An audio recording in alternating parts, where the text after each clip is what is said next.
Warahmatullahi wabarakatuh.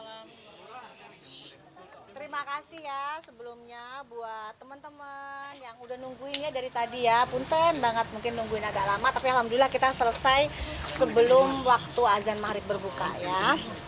Oke, jadi mungkin yang menjadi pertanyaan, kenapa hari ini Doktif datang?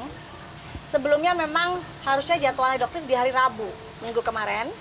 Tapi karena Rabu Doktif menghadiri undangan dari Komisi 6 DPR RI, di mana di sana akhirnya memutuskan bagaimana BPKN akan menjadi suatu lembaga, institusi negara yang bisa melindungi konsumen yang dirugikan.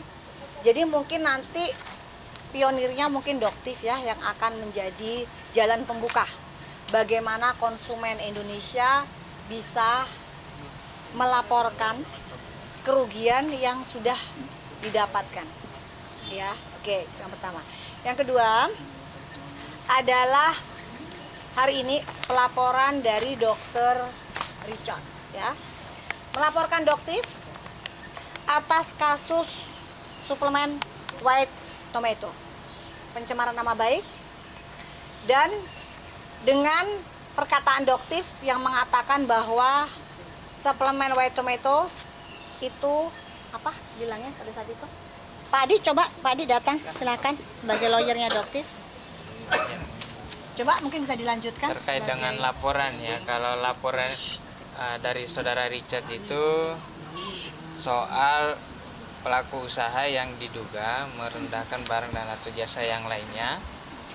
Terus ada junto pasal pencemaran nama baiknya juga. Itu terkait dengan adanya beberapa konten yang diupload oleh dokter detektif, salah satunya terkait dengan produk white tomato.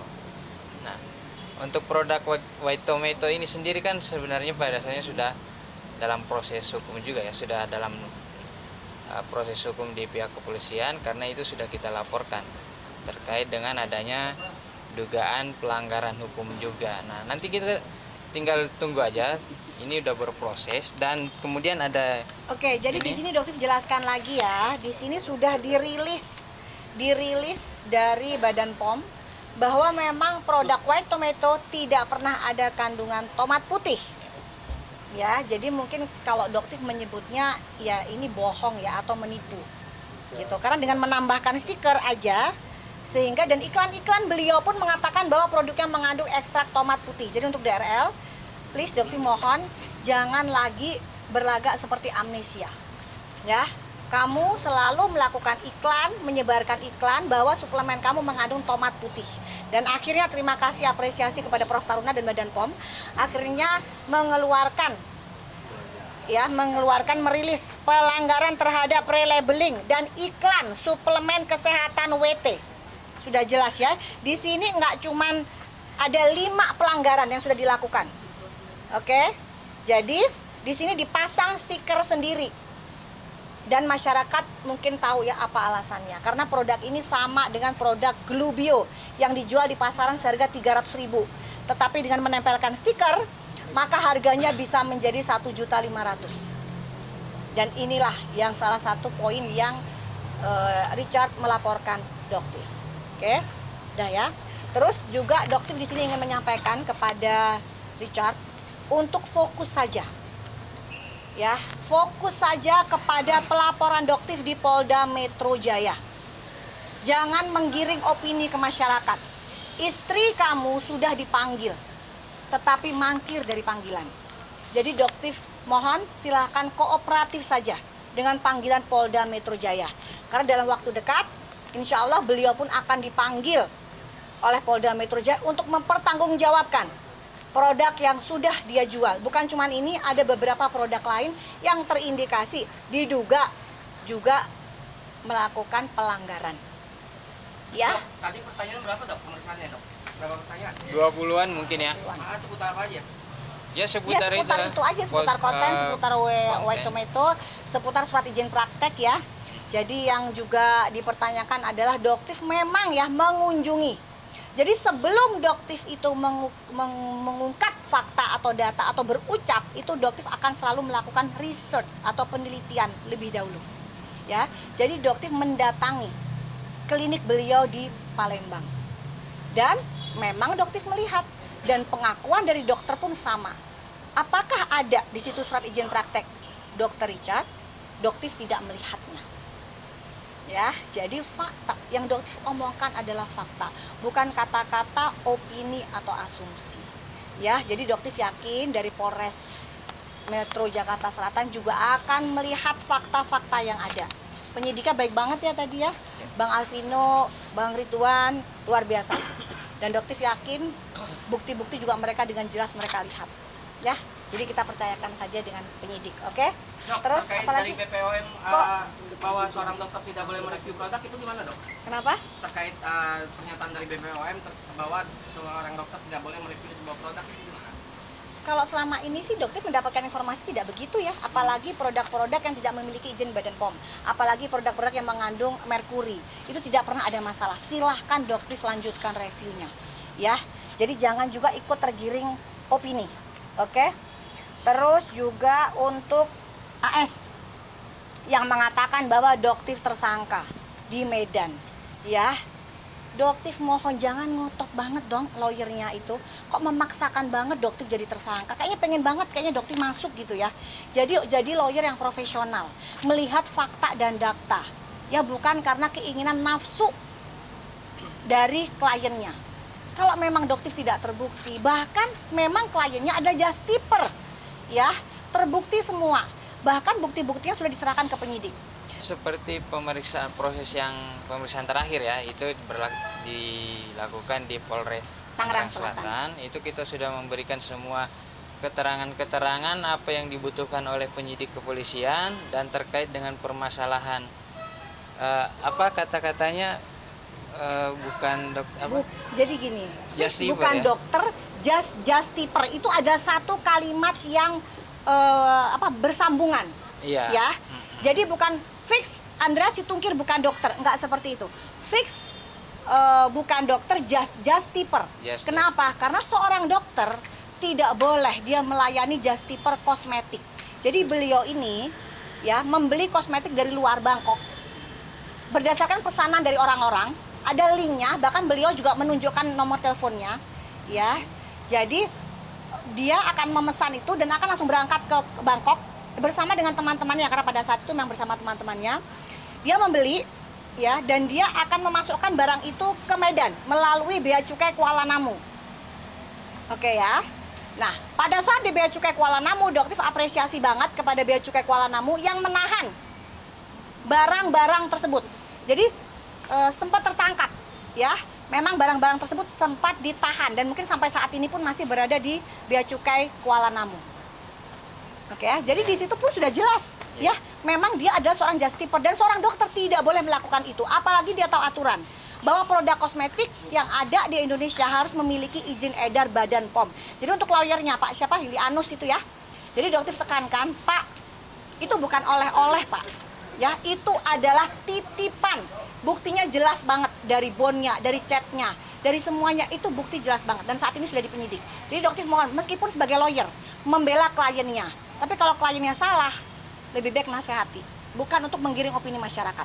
Dok, per hari ini berdasarkan informasi dari pihak kita Baifon ya, termasuk saya Baifon tadi terhadap Julianus, bahwa hari ini sudah ditetapkan tersangka oleh penyidik Polres Tabes Medan dan Julianus juga memegang SP2 HP-nya, Dok. Itu gimana? Coba. Dok? Kita akan tunggu pemberitahuan resminya kalau seperti itu.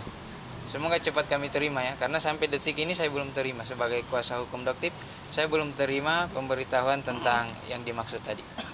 Dan sekali lagi, apapun yang terjadi, misal Doktif sebagai tersangka, apakah Doktif malu? Tidak. Doktif bangga. Kenapa? Doktif ditersangkakan kenapa? Karena membongkar kedok mereka. Tidak ada sedikit pun Doktif takut, apalagi malu. Doktif siap kok hadapin semuanya. Doktif terjun ke sini dengan segala risikonya. Ya Pak ya, sudah tahu banget. Karena di sini adalah mafia skincare yang cukup besar, ya dengan segala risikonya, nyawa, harta semua sudah Doktif kerahkan untuk masyarakat.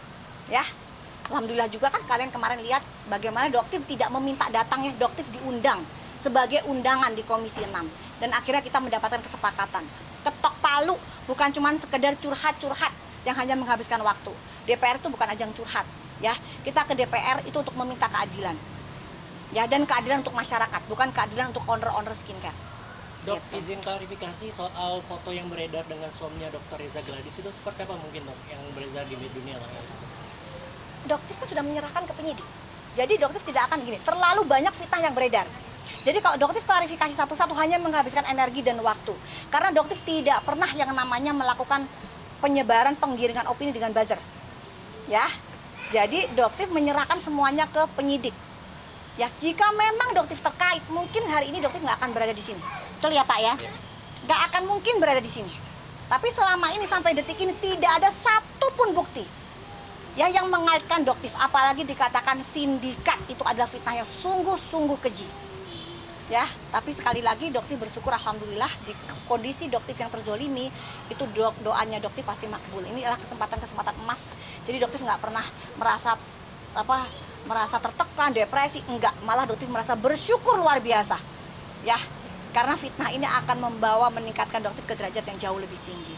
Dan masyarakat utamanya, visi dan misinya Doktif adalah membuat masyarakat jauh lebih cerdas. Dan sekarang Doktif melihat alhamdulillah masyarakat lebih cerdas dalam memilih skincare. Gitu. Mungkin Bang Adi ada pesan? Cukup. Oke ya. Dok, ini yang Ya. soal Dr. Richard Lee yang mualaf demi untuk meningkatkan produknya lagi itu benar? Masyarakat yang bisa melihat. Karena memang per Januari kemarin kan kita lihat beliau juga masih ke gereja. Jadi biarkan masyarakat yang menilai. Masyarakat akan, yuk kita ajak masyarakat untuk berpikir dengan sendirinya. Ya, mereka mau menggiring opini seburuk apapun ke Doktif, tetap pertolongan Allah itu yang Doktif harapkan, bukan pertolongan giringan buzzer. Ya, Doktif nggak akan mengeluarkan sepeser pun untuk membayar buzzer, tidak akan pernah. Ya, oke guys ya, makasih ya buat semuanya. Oh iya, ada juga untuk kasusnya AS ya. Doktif juga ada nih laporan AS. Jadi AS ini melaporkan, iya. Jadi dia ini memang karakternya orangnya ingin menjadikan semua orang tersangka yang melawan dia. Ya, jadi Doktif juga mohon nanti mungkin kita akan minta perlindungan dari Pak Kapolda ya untuk beberapa korban dari fitnahan AS ini. Ya, karena begitu banyak fakta-fakta yang Doktif belum ungkapkan ke publik, tapi sepertinya Doktif akan serahkan langsung ke penyidik. Ya, jadi sebaiknya nanti untuk para korban-korban yang sudah difitnah oleh AS, nggak usah khawatir, langsung hubungin aja Doktif, langsung bisa hubungin Riko, jaga lambe juga ya. Oh iya, ada satu lagi untuk kalian ya. Sebenarnya tujuan mereka melakukan ini hanya satu, untuk mengambil akun dokter detektif. Jadi serangan mereka adalah satu, akun dokter detektif ya. Jadi kalian juga Doktif mohon kalau misalnya kalian bisa follow akun dokter detektif Hero, karena mereka ini targetnya selalu akun. Untuk apa? Supaya Doktif berhenti ya mengungkap kebenaran. Doktif nggak lantang untuk berbicara, tapi sampai detik ini dan insya Allah ke depan Doktif tetap akan terus lantang bicara. Jadi ingat ya, untuk para buzzer-buzzer, sampai detik ini lihat kan, Doktif tetap lantang. Tidak ada sedikit pun ketakutan, tidak ada sedikit pun kepanikan, karena sampai detik ini tidak terbukti bahwa Doktif ada sindikat. Oke? Thank you ya guys ya, selamat berpuasa. Jengukan Insya Allah nanti ya Doktif baru mau tanya nanti prosedurnya seperti apa. Apalagi sekarang hari ini dikabarkan teknik kita lagi ulang tahun ya. Selamat milad buat teknik kita gitu. Terus juga untuk untuk follower Doktif yang dokter detektif 4 juta, Doktif bakalan ajakin kalian untuk umroh 10 orang. Ayo siapa nih yang mau? Ayo. Udah pada follow belum? Kali aja ke bagian umroh ya. Umroh bareng Doktif 10 Doanya orang. seperti apa dok mungkin buat kita yang hari ini ulang tahun gitu? Teknik kita diberikan kekuatan ya, ketabahan, dan terus untuk bisa berbicara lantang. Karena yang selama ini Doktif lihat, rasakan, beliau adalah orang yang berbicaranya cukup lantang. Oh iya, ada satu lagi soal penyogokan 2 miliar. Ya, oke, Doktif sampaikan ya, ini sebagai terakhir ya, sebagai teman-teman terakhir informasi. Jadi teknik kita bercerita kepada Doktif, beliau menerima uang sebesar 2 miliar dari DRL sebagai uang tutup mulut. Tutup mulut apa? Ini berdasarkan versi cerita dari NM, bahwa DRL ingin NM tidak lagi berkoar-koar soal saham yang diminta oleh DRS sebesar 20% kepada owner brand D inisial M.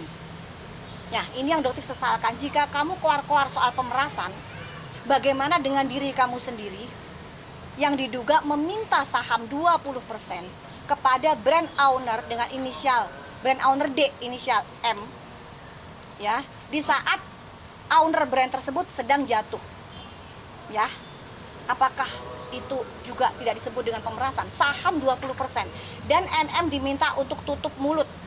Akhirnya ditransferlah senilai 2 miliar rupiah. Jadi yang bisa kita lihat sekarang DRL mulai berkoar-koar lagi. Kenapa? Karena NM sudah masuk. Ya, jadi dianggap NM sudah nggak bisa berkoar-koar lagi. Ya, jadi sehingga dia bisa mulai lagi untuk berbicara. Ya, jadi DRL fokus aja di kasus kamu Polda Metro Jaya. Istri kamu silahkan penuhi panggilan. Kamu pun akan dipanggil dalam waktu dekat. Paling lambat minggu depan kamu akan dipanggil juga. Ikutin semua prosedurnya. Bertanggung jawab terhadap kerugian masyarakat yang sudah kamu sebabkan. Oke, belajarlah menjadi dokter yang gentle. Karena sebentar lagi kamu pun akan diadili oleh Mahkamah Kode Etik Kedokteran Indonesia. Oke guys ya.